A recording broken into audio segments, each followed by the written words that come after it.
jive, grass, ganja, kush. Most of you understand that these are synonyms for weed or marijuana. But why am I talking about marijuana?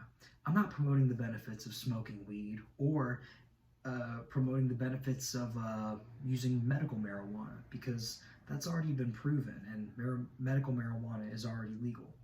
What I'm promoting for is the legalization of recreational marijuana all across the United States. Now, first of all, this is a law that will pass. It's a matter of when, not if.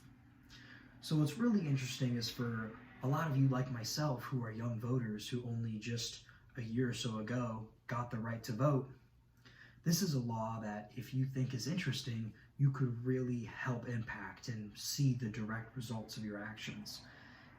It's very easy to help move this along, and we'll talk about what you can do later in the speech. I believe recreational cannabis should be legal in all states due to the reduction of prison sentences that it would bring, the economic boom that it would bring, and the positive cultural effects it would bring to our society. And just to go over a brief view of what we're going to be talking about today, we're going to take a look at how cannabis-related felonies are affecting many Americans incarcerated today. Then we'll look at what a world with cannabis will look like, and then we'll see about what you could do to help. First off, marijuana needs to be legalized for recreational use. The illegalization and criminalization of the drug leads to thousands of overdone incarcerations and jail time, a lot of the times with felonies attached to them. And a scholarly journal on drug history and the relationship between cannabis legalization states how real-life penalties for an ordinary person with a cannabis offense can continue for the rest of their life.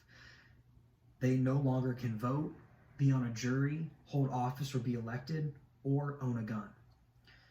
And another problem with this unjust sentencing is that the actual negative effects of the drug, which are little to none, there's already been studies done on that, do not justify these harsh punishments.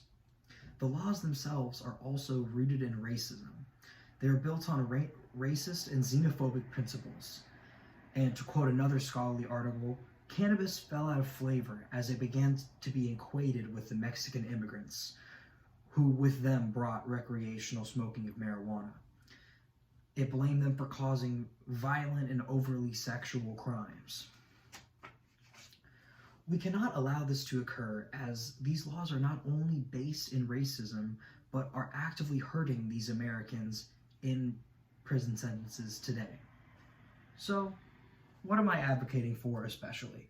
Oh, here's a graph on minorities compared to white Americans and the percent at which they are arrested and charged with cannabis-related crimes.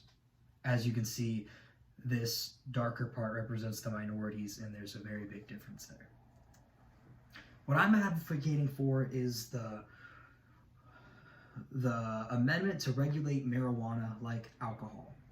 Now, the campaign website describes this amendment as pretty much exactly what it sounds like, regulating marijuana in the same way as alcohol when it comes to different laws and taxes. This means a variety of different things, and the campaign's website also touches on how prohibition is an ineffective way to deal with recreational marijuana use, and this is the only right-minded solution. It also talks about how with those taxes will come a big economic boom, and in Crane's Detroit Business Scholarly article, they agree by showing how in Michigan, in only 1 year, they gained $91.59 million in recreational marijuana sales and $15.2 in excess sale and sales tax. And it will also help people in jail, exonerating all of their crimes, and no one will be sent to jail unless the drug is misused or the person who gets a DUI. This also eliminates many, many aspects of racial profiling and policing. And this has already been proven to have worked in places like Colorado and Michigan, where their laws have worked very well in a very similar way and have only provided positive effects for the community. But this is a very controversial topic, and there are some objections. First of which, my example shows that these objections are very strong because as of 2020, it was supposed to be on the November Ohio ballot, but it unfortunately didn't get enough signatures in July, right around the start of COVID, and wasn't able to make it on that ballot. And the website for the Regulate Marijuana Like Alcohol Amendment says that the CDC reported that, unlike what most people believe when they say that a common argument is that it's not regulated like alcohol because it's more dangerous or impairs you more, there were actually 30,000 deaths contributed to alcohol by this study done by the CDC. And in terms of marijuana deaths, they have no category or way to calculate them because there are none. There has never been a marijuana overdose. So the objections just are not sound. So imagine a world where there are no felonies for weed, and basically unlimited cannabis use. You'd be able to grow your own cannabis, experiment with cooking with cannabis. And this would all around be a more freeing and positive change to a world due to recent stuff like COVID-19 is very dark and depressing. So what can you do exactly to support this? Well, simply go on the website of Regulate Marijuana Like Alcohol and support their legislation so it can get on the 2020 Ohio ballot, and then we can further the legalization process to a federal level. So visit the campaign's website to sign up for their newsletter, see what they have to say, or follow them on social media.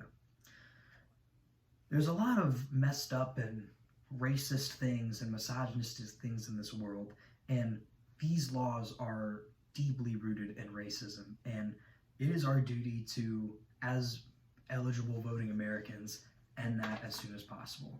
So that is why I'm advocating for the legalization of recreational marijuana in all of the United States. Thank you.